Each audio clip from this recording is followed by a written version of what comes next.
হয়ে যায়, তখন তারা বলে যে শেখ হাসিনার নির্দেশে পঙ্কজ দেবনাথ বিহঙ্গ পরিবহন পুড়িয়ে দিয়েছে এবং 21 জন মানুষকে হত্যা করেছে। ঠিক একই কায়দায় মাগুরাতেও সেটার একটা প্রভাব পড়ে। মাগুরাতে শ্রী বীরেন শিকদার এবং সাইফুজ্জামান শেখর, মাগুরা 1 মাগুরা 2 আসনের 2 জন এমপি এটা পরিকল্পিতভাবে নিরীহ 6 জন মানুষকে হত্যা করে এবং তাদের, এটা যেহেতু সাধারণ মানুষকে দিয়ে সম্ভব হবে না, ঠিক একইভাবে তাদের যে আওয়ামী লীগের ট্রাক তারা পুড়িয়ে দেয়, পুড়িয়ে দিয়ে 6 জন নিরীহ মানুষকে হত্যা করে মাগুরা জেলা বিএনপির বর্তমান যে আহ্বায়ক, মাগুরা 1 আসনের সংসদ সদস্য, 2015 সালে স্বৈরাচার হাসিনা বিরোধী আন্দোলনের সময় মাগুরাতে একটা অপ্রীতিকর ঘটনা ঘটে, যেটা মাগুরার শহরের পার্শ্ববর্তী এলাকা মুগিরঢালে আওয়ামী লীগের, আমরা পরবর্তীতে জানতে পেরেছি যে আওয়ামী লীগের একটা লোক, তার একটা ট্রাক, তারা সাইফুজ্জামান শেখর এবং শ্রী বীরেন শিকদারের সাথে যোগসাজশদের মধ্য দিয়ে একটা মাগুরার নেতাকর্মীদেরকে আসামি করার জন্য এবং কেন্দ্রীয় নেতাদেরকে আসামি করার জন্য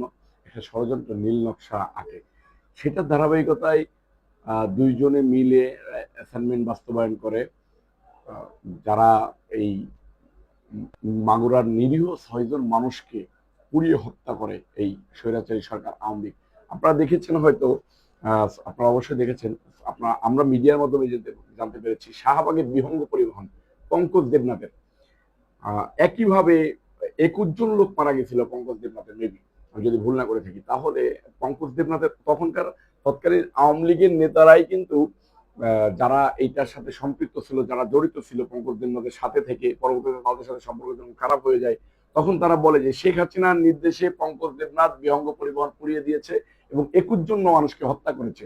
ঠিক একই কায়দায় মাগুরাতেও সেটার একটা প্রভাব পড়ে। মাগুরাতে শ্রী বীরেন শিকদার এবং সাইফুজ্জামান শেখর, মাগুরা 1 মাগুরা 2 আসনের 2 জন এমপি এটা পরিকল্পিতভাবে নিরীহ 6 জন মানুষকে হত্যা করে এবং তাদের, এটা যেহেতু সাধারণ মানুষকে দিয়ে সম্ভব হবে না, ঠিক একইভাবে তাদের যে আওয়ামী লীগের ট্রাক তারা পুড়িয়ে দেয়, পুড়িয়ে দিয়ে 6 জন নিরীহ মানুষকে হত্যা করে মাগুরা জেলা বিএনপির বর্তমান যে আহ্বায়ক, মাগুরা 1 আসনের সংসদ সদস্য প্রার্থী আলী আহমদ সাহেবকে এই মামলায় আসামি করে এবং আলী আহমদ সাহেবের বাড়িঘর পুড়িয়ে দেওয়া হয়, ভেঙে দেওয়া হয়।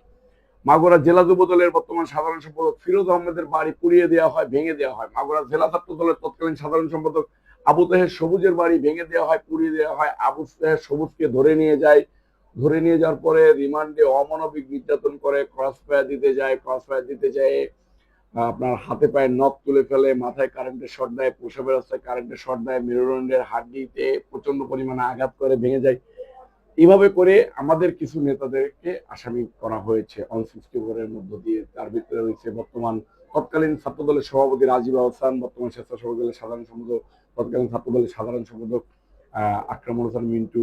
আমি তখন ঢাকা মহানগর পূর্ব ছাত্র দলের সাংগঠনিক সম্পাদক ছিলাম, এখন ঢাকা মহানগর দক্ষিণ যুব দলের সদস্য হিসেবে দায়িত্ব পালন করছি।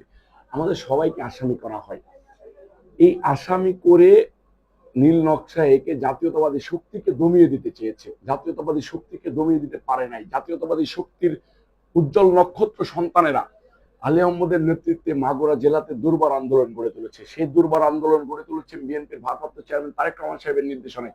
বিএনপির ভারপ্রাপ্ত চেয়ারম্যান তারেক রহমান সাহেব যখন দেখেছেন যে এরকম করে আমাদের নেতাকর্মীদেরকে অসংখ্য মামলায়, গায়েবী মামলায় আসামি করা হচ্ছে এবং পরিকল্পিতভাবে সাধারণ জনগণকে হত্যা করে সেই সব মামলায় বিএনপি নেতাকর্মীদেরকে আসামি করা হচ্ছে, বিএনপির ভারপ্রাপ্ত চেয়ারম্যান তারেক রহমান সাহেব তখন আমাদের সাথে দফায় দফায় মিটিং করে আমাদেরকে বলেছেন, মাগুরা জেলা বিএনপিকে বলেছেন, আলী আহমদদেরকে বলেছেন, কোনোভাবেই দমে যাওয়া যাবে না। আমরা জাতীয়তাবাদী দল, জনগণের দল, আমরা জাতীয়তাবাদী শক্তিতে বিশ্বাসী। আমরাই বাংলাদেশকে, আমাদের পূর্বোত্তরসূরিরা বাংলাদেশকে স্বাধীন করেছে শহীদ রাষ্ট্রপতি জিয়াউর রহমান সাহেবের নেতৃত্বে।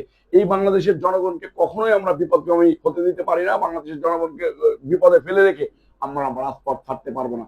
সেটার ধারাবাহিকতায় 5ই আগস্ট ঘটেছে। সেই আন্দোলন, এই 17 বছর যাবৎ যে আমরা ভোটের অধিকারের জন্য আন্দোলন করেছি, মানুষের শান্তির জন্য আন্দোলন করেছি, মানুষের জীবন রক্ষার জন্য আন্দোলন করেছি, মা বোনের ইজ্জতের হেফাজতের জন্য যে আন্দোলন করেছি, সেই আন্দোলনের প্রতিফলন ঘটেছে 5ই আগস্ট। 5ই আগস্টের পরবর্তী সময়ে এই যে 8 বছরেও সেই স্বৈরাচারের দোষরদের কিছু আইন কর্মকর্তা থাকার পরেও এই মামলাগুলো শেষ হয় নাই। আমরা এই মামলায় আজকে 342 আমরা দিতে এসেছি। কোর্টের মধ্য দিয়ে কোর্ট আমাদেরকে শনাক্ত করলো যে যাদেরকে আসামি করা হয়েছিল তারা কি ঠিক আছে কিনা। এটা বিচারের একটা পর্যায়ে শেষের দিকে চলে যাচ্ছে।